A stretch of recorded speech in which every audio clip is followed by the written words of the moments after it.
Olá, tudo bem? No Evangelho segundo Marcos, no capítulo 10 e no versículo de número 26, está escrito que os discípulos se admiraram de Jesus mais ainda, mas entre si eles questionavam: quem poderá, pois, salvar-se? Quem poderá, pois, salvar-se? Se você pensa que você pode salvar a si mesmo, porque você é uma boa pessoa, ou talvez porque você faça parte de uma denominação, ou porque talvez você leia a Bíblia todos os dias e você ore, ou porque talvez você esteja dentro de um grupo religioso. Se você pensa que você vai ser salvo porque você pratica boas ações, porque você não deseja mal para ninguém, então se você pensa que você pode construir o seu caminho em direção aos céus com os seus próprios esforços, olha, você não conhece o Evangelho de Jesus Cristo. Mas presta bem atenção. Essa pergunta, quem, pois, pode salvar-se? Quem pode salvar-se? Essa pergunta, esse questionamento dos discípulos, esta dúvida dos discípulos, parece ecoar até os dias atuais. E a resposta ela é a mesma.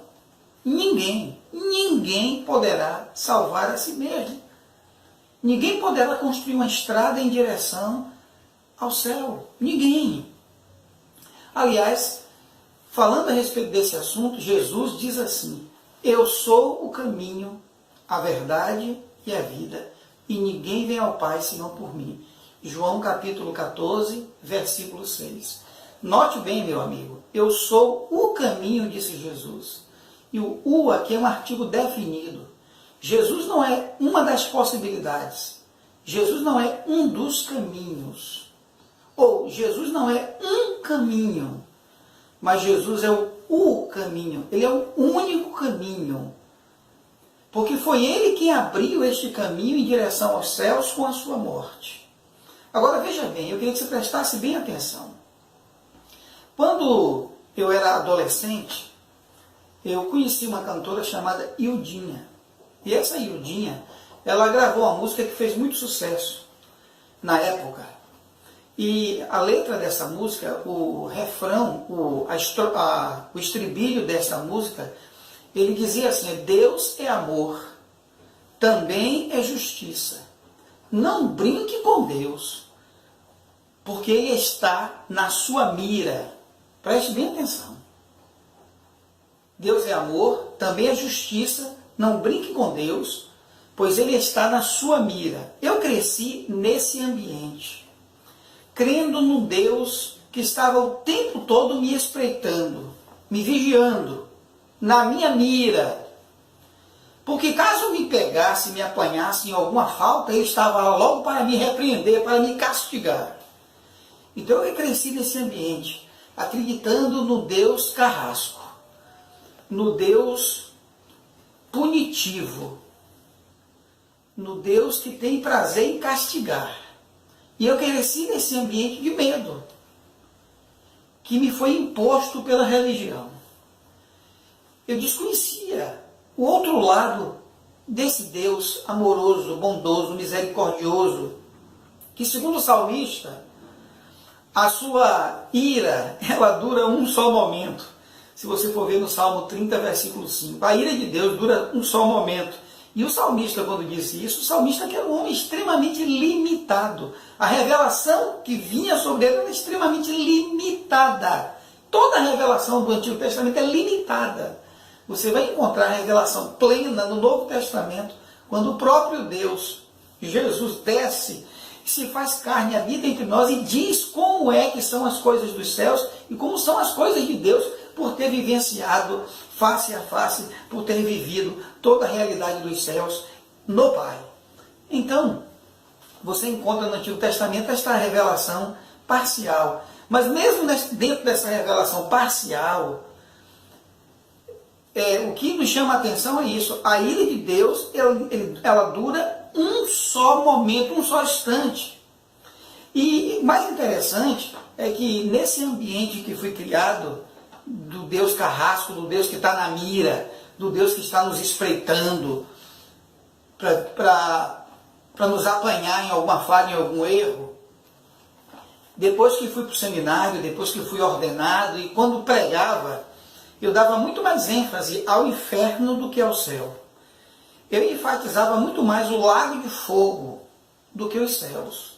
E quando eu citava o versículo de Mateus que diz: os que estiverem à sua direita, venham benditos do meu Pai, possuam por herança o reino que vos está preparado desde a fundação do mundo. Mas os que estiverem à esquerda, apartai-vos de mim, malditos, para o fogo eterno, preparado para o diabo e os seus anjos. Então a ênfase no juízo era muito maior do que a ênfase na misericórdia. A ênfase no inferno era maior que a ênfase nos céus. A ênfase na vingança de Deus era muito maior do que no seu amor. E parece ser hoje toda essa ênfase que também é dada hoje pelos pregadores. Nos dias atuais, os pregadores preferem muito mais falar em castigo, em inferno, em juízo, em vingança, do que em céu, do que em misericórdia, do que em perdão, do que em amor. Mas isso é por causa do conceito de Deus que a religião pôs em mim, através das músicas e através das pregações que eu ouvia dos púlpitos. Mas veja bem, meu querido, tem um texto que me chama muita atenção, eu queria que você pensasse nesse texto. Esse texto encontra-se em 1 Timóteo, capítulo 2, versículos 3 e 4. 1 Timóteo, capítulo 2, versos 3 e 4. Esse texto aqui, ele é incrível, ele diz assim: porque isto é bom e agradável diante de Deus, nosso Senhor, o nosso Salvador, que quer que todos os homens se salvem e venham ao conhecimento da verdade. Paulo aqui está escrevendo uma carta não para uma igreja, mas está escrevendo a carta para um amigo de ministério, para um jovem líder de uma comunidade, de uma igreja. Não de uma igreja-templo, de pessoas, chamado Timóteo. E Paulo aqui abre o coração para ele. Paulo aqui se arrisca a emitir opiniões e conceitos que talvez não se arriscasse a emitir para a igreja, ou para alguma igreja da sua época.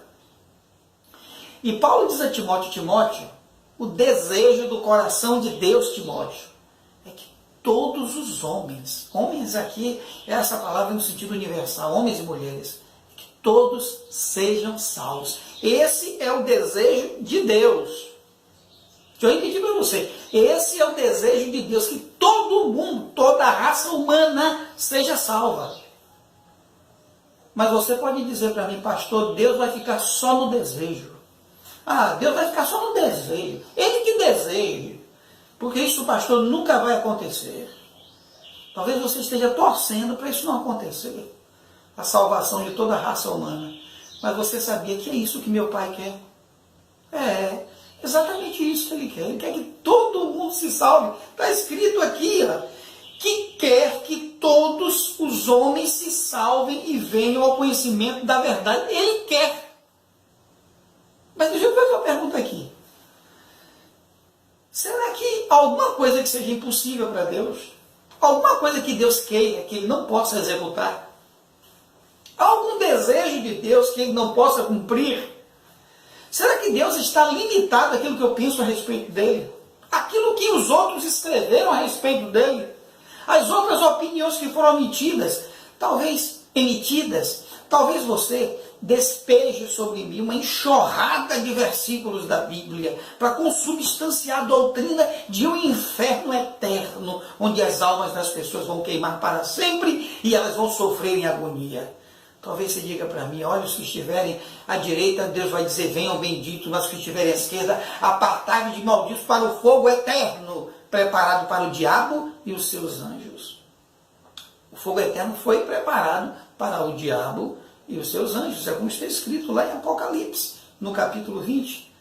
Foi preparado para o diabo e os seus anjos.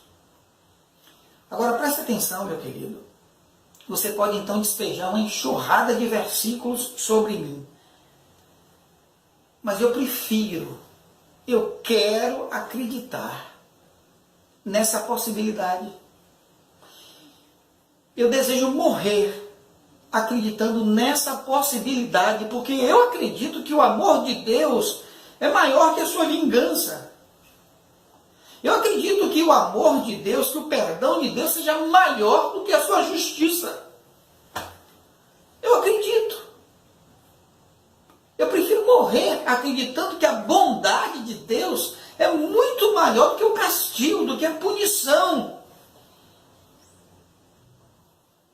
Eu prefiro morrer acreditando que a misericórdia de Deus é muito maior do que qualquer outra coisa que possa ocorrer com o ser humano. Veja bem, meu querido, se eu e você, se nós somos misericordiosos e somos contra a pena de morte, que pessoas sejam colocadas em cadeira elétrica e morram com choque elétrico espumando pela boca, gritando. Se eu e você, nós somos contra que pessoas sofram. Você imagina Deus, se nós que somos maus, como disse Jesus, sabemos dar boas coisas aos nossos filhos, quanto mais o nosso Pai que está nos céus. Então Paulo diz assim, Deus quer que todos os homens sejam salvos. Mas eles têm que se arrepender. Mas eles têm que fazer isso. Mas eles têm que concordar. Mas eles têm que aceitar. Mas eles têm. Mas preste atenção. Romanos capítulo 9, versículo 18. Eu estou terminando. Diz assim, preste atenção. Logo, pois, compadece-se de quem quer e endurece a quem quer. Paulo está dizendo, Deus tem compaixão, Deus tem misericórdia de quem Ele quiser ter. E não tem, e endurece quem Ele quiser endurecer. Então veja que Deus pode. Deus pode ter misericórdia de quem Ele quiser ter. E Paulo diz que o maior desejo do coração de Deus é que todo mundo seja salvo. Todos. Que a raça humana seja salva, que haja uma redenção da raça humana. E é isso que está aqui no meu coração, ó. E é esse o meu desejo também. Eu também quero isso. Você não quer isso também, não? Pastor, eu quero, pastor, mas isso é impossível. Impossível. Se Deus quer. Como pode ser impossível aquilo que Deus quer? Quando Ele quer, Ele faz. Não existe desejo que Deus não possa cumprir. E esse desejo dele é um desejo de amor. Quem, pois, pode salvar-se? Ninguém. Nem eu, nem você. Não temos condições de salvar a nós mesmos. Não temos condições de pagar pela salvação. Mas Jesus veio e pagou o preço na cruz, pela minha, pela sua e pela redenção da humanidade. Então eu prefiro crer. Ainda que os teólogos se posicionem contra esse pensamento. Mas eu prefiro crer que Deus ainda vai trazer redenção a toda a humanidade. Eu quero morrer acreditando nisso. Porque eu acredito no meu Pai, que está no céu, que é amoroso, que é bondoso, que é misericordioso. E justiça, preste atenção, nada tem a ver com vingança. Justiça não tem a ver com vingança eterna. Então, eu prefiro acreditar nisto, que a ira de Deus dura só um instante, dura só um momento, que Ele é Deus de misericórdia, que Ele é Deus bondoso, que Ele é Deus perdoador, que Ele é Deus compassivo, que Ele é Deus misericordioso e que Ele não nos trata segundo os nossos pecados. Eu não posso salvar assim a mim mesmo. Eu não mereço ser salvo. E nem você, e nem ninguém. Paulo diz que não há um justo sequer. Todos pecaram e afastados estão da glória de Deus. Mas sendo Deus amoroso como é, Ele já providenciou desde o princípio dos séculos um plano de redenção. E esse plano de redenção Ele preparou para todos. Então, eu creio nisto. O desejo de Deus é que todos os homens sejam salvos. E eu creio que esse desejo do meu Pai um dia vai se cumprir. Isso que estou dizendo aqui não é bom para a religião. A religião nenhuma tem interesse em apregoar que todos serão salvos. Que há essa possibilidade. Não estou afirmando que isso vai acontecer, estou dizendo que é uma possibilidade que eu prefiro acreditar. Mas para a religião isso não serve, não, porque a religião vive do medo. A religião vive exatamente disso, ela é alimentada pelo medo das pessoas de irem para o inferno, de serem castigadas por Deus, de serem punidas por Deus. De Deus pesar a mão sobre elas e de Deus acabar com elas, porque é isso que é apregoado nos templos, pelos pastores atuais. Porque eles têm medo que se eles falarem sobre o amor de Deus, sobre o perdão e sobre a misericórdia, na cabeça deles as pessoas passarão a viver de qualquer jeito. E não é bem assim. Já que somos filhos de um Pai tão amoroso como Deus, vamos tentar viver como Ele. Vamos tentar seguir o seu exemplo e os seus passos manifestos através da vida, ministério, morte, ressurreição de Jesus. Querido, ninguém pode salvar a si mesmo. Mas Deus pode. Deus pode nos salvar. Deus pode sim. E eu acredito nisso. Eu acredito numa redenção da humanidade. Porque esse é o desejo do coração de Deus. E não há nada que Deus queira que Ele não possa fazer. O que você pensa, eu sei o que você pensa. Talvez não seja apenas o que você pense, talvez seja o que você queira. Esta punição mesmo, este castigo mesmo. Mas o desejo do meu Pai é que todo mundo seja salvo. Está escrito aqui. E o que Ele deseja e o que Ele quer, Ele é capaz de fazer. Eu creio nisso. Que Deus te abençoe.